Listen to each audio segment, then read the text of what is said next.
વંશની મેળવી છું એ ગાના વાંસની ગાંડી છું હો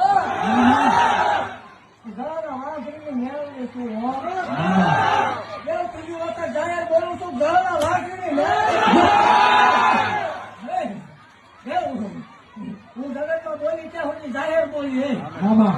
પહેલેથી બોલી અત્યાર સુધી જાહેર બોલી જગત ને મારી પાસે કોઈ એમ કહેતો મેળવી હોય મેળવી ભુવાનું હોય કોણ આવ્યું હોય 100 કિલોમીટર થી તો હા અવાજ મારે જ પછી એવું કહું છું ભલામણ મેં કહ્યું એવું કોઈના બાપથી થાય ને હે ભલામણ અમાર પિયર આપીને બેઠી છું હવે પાછું એવું ઢાકર ખાઈ ગયું હવે એવું કહું છું મારા હોય મુદ્દા ને મુદ્દા આપણા હોય એવું ખમા બોલું ભલામણ ખોટું હોય તો મેળવો ન થાય હું કરોડ ના મેળવ